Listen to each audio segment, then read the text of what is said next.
talent can be developed. Madam Speaker, it would be remiss that we should ignore the administration of CDF, and that CDF has largely substantially lived to the letter and spirit of the Constitution, in particular, Article 201. It speaks to equity, prudence, accountability, public participation, and inclusivity. With regard to equity, I mean, you look at the public finance management principles, and you look at how the CDF has been administered in the past and how it's provided for under the law, it meets all the principles of the tenets of equity.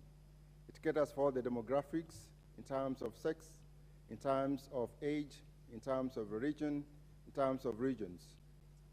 So it's a pretty good fund, and the way it's been modeled. The prudence in terms of frugality, in terms of how it's been spent. If you look at what is provided for example, for administration, which is akin to recurrent portion of expenditure in the county and national government, is merely 6%. 6%, it means that up to 94% goes to development. Look at the county government, look at the national government, a whopping 70%, 60% to 80% goes to recurrent expenditure, meaning we are left with only 30% to cater for development. No wonder our roads are in a terrible state in the country. No wonder our hospitals are in a terrible state. In addition to that, Madam Speaker, there are no pending bills for all the 290 constituencies for the projects undertaken by CDF, for the expenditures incurred by CDF. But look at the national government, look at the county government, the pending bills are terrible. We're talking upward of 5 billion, and it's something that is worrying in this country in terms of physical management. Madam Speaker, looking at what is being proposed so that to be anchored in the Constitution, the NGCDF, the National Government Affirmative Action Fund, the Senate Oversight Fund, the Economic Stimulus and Empowerment Fund, we've got to be careful here, and for the proposal that we probably need some caucus to look at the details so that we don't meet pitfalls or headwinds ahead.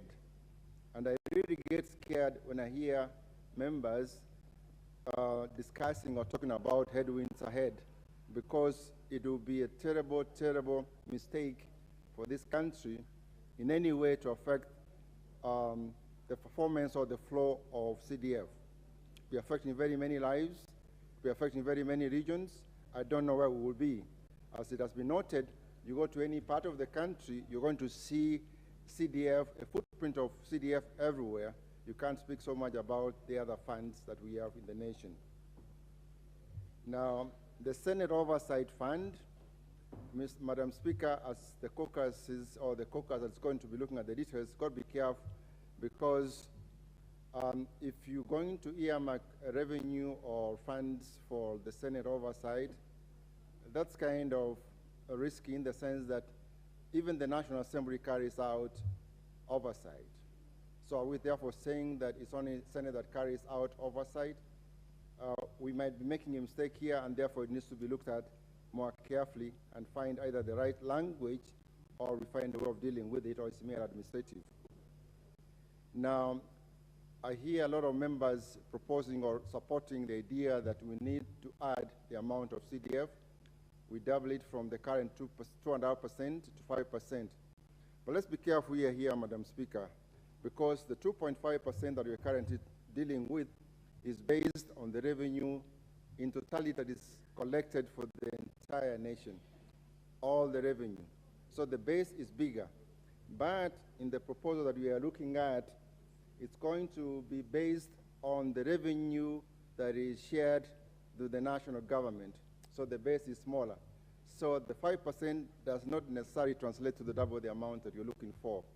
So that probably we need to look at the numbers we're probably looking at 6% or 7% if our objective is to achieve the double the amount that we are currently dealing with. Madam Speaker, the Economic Stimulus and Empowerment Fund is very important, and I support it in its totality. It needs to be anchored in the Constitution, as well as the NG CDF, so that we are able to, as well as the NG, the Affirmative Action Fund, so that they're able to do the work as it is intended without unnecessary interruptions, like you've had in the past.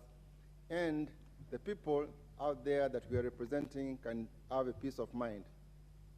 Every time we are in the House or out there, there are calls from our members wondering what's the fate of the CDF. If given the opportunity, we can bring all people from Bonchari as evidence that CDF must stay. I think, or I dare say, it's probably the same for every constituency. We can have all the Kenyans coming here to prove the point that CDF has got to stay. So let's find the right house for it. If it's in the Constitution, so be it. And Madam Speaker, I know that the proposal suggests that it be housed under Article 204. That's the right place because that's where we have the equalization fund. So in terms of putting the subject matters together, that's the right place. Madam Speaker, I support and thank you very much. Very well. The next person is the member from Mbeere North, the Honorable Geoffrey Ruku. Thank you, Honorable Speaker. I rise to support this registration proposal. Mr. Speaker, Madam Speaker, CDF or National Government CDF has achieved so much in this country. And if there is a time when the National Assembly and the Senate, they need to be in tandem, they need to talk in one voice, it is this time. Because if there is something good that happened to this country, is when Honorable Karoe introduced the CDF so that it can take care of education, environment, and security in all constituencies in the Republic of Kenya. And from when CDF was enacted, it has operated under the whims of the people or the whims of the individuals. And I think it's high time, Honorable Speaker, to ensure that the national government CDF fund, CDF, does not operate under the whims of few individuals. It should be anchored in the Constitution or in the supreme will of the people of the Republic of Kenya, and that is the Constitution of this nation. It is known that the levels of poverty in the rural areas of the Republic of Kenya are huge. Matters to do with education, matters to do with the roads network in the rural areas. Water is a very serious issue, especially in my constituency. Water is a serious issue. And if, Honorable Speaker, if it is possible within the law, it will be very, very key to expand the law of the national government CDF to also include the matters of water as well as the matters of infrastructure. Of course, we know there is the Kenya Rural Roads, which takes care of not all the rural roads in the constituencies, but some of them, depending on the grades. But it is the Kenyans who use these roads, whether they are graded as the ones for the counties or they are graded as the ones for the constituencies, for the national government. All of them they serve the same people. So it is important to harmonize, Madam Speaker, to ensure that we increase the CDF from 2.5% at the moment to 5% as proposed in the amendments. Honorable Speaker, it is important to ensure that there is no war between the Senate and the National Assembly. I want to repeat this. I want this to sink because, of course, different analysts out there who say this proposal should also start at the Senate. As we give,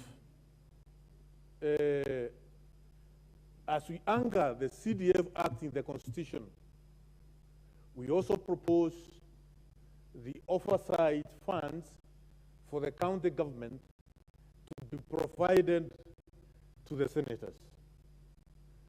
This will ensure every functions carried out by government at the national level and the county level are well implemented in a well-coordinated manner, and there is value for money.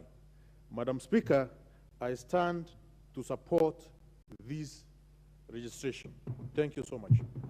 Thank you very much. The Honorable Bishop Koskei, nominated member.